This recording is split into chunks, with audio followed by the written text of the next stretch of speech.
Alright guys, I'm just doing the first quick follow-up on the Minneapolis Moline.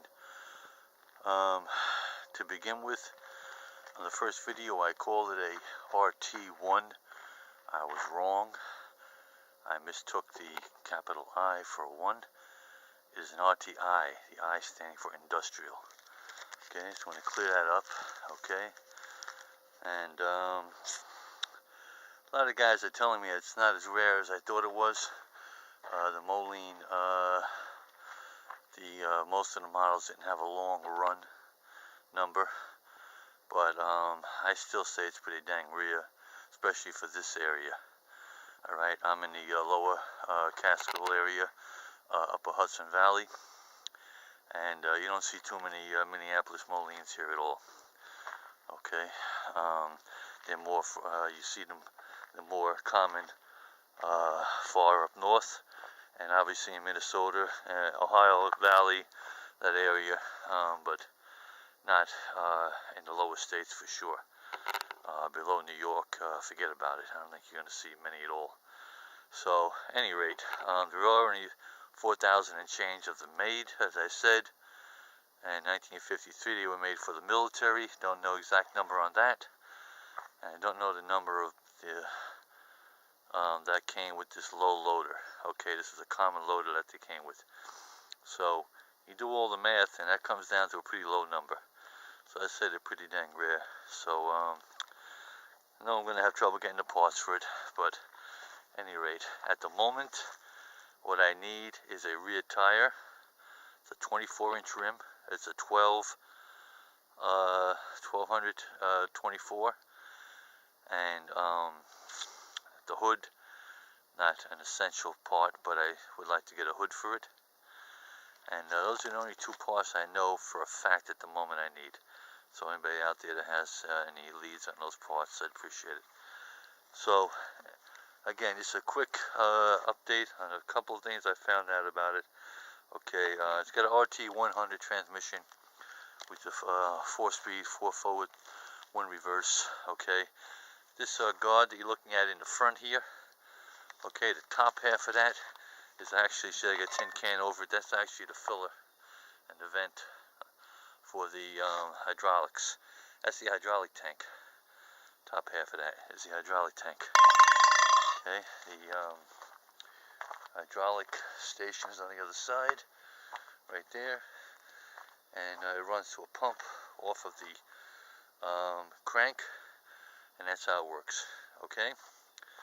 Obviously, the levers here are working them here. Okay, so this is the common setup for these low loaders, I was told, and I've seen plenty of pictures of them.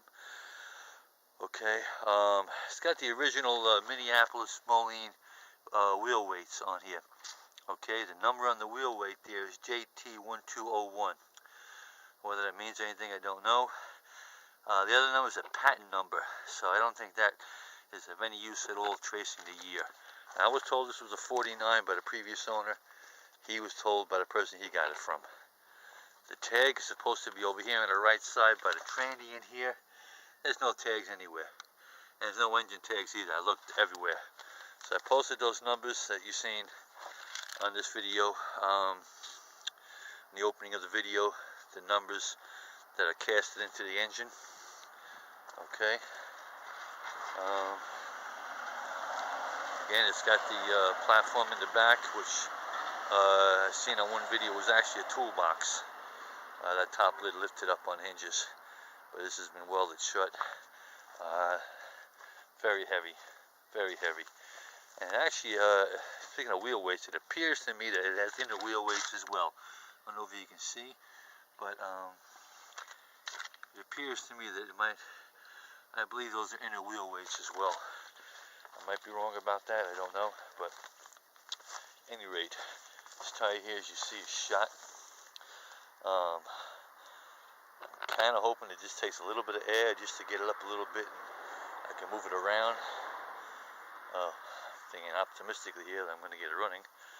Okay, front tires are excellent. This is the low loader tag, which is still extremely unlegible, but definitely says low. Low construction.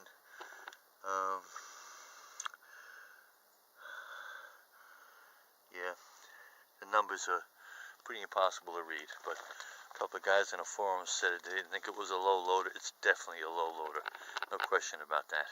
Okay, so not much other real information I have to offer you at this time. Just trying to think. Didn't come up with much more at all. So hopefully by next week we'll get a little bit of a warm spell. If we do, I'm going to throw a tune-up kit on it and fresh gas and try to crank it over. But I'm not going to do so until it warms up. The oil's looking pretty dirty, and I like to change all the fluids on it. But I'm not going to do that until I hear that thing fire. I'm not putting a penny into it until I hear it fire. So that's what I always do. So that's the story, guys. Again, not much information has been given back to me. I had over 600 views between YouTube and Facebook, and really, other than comments of guys that have seen them and whatever, a couple of guys might have had them.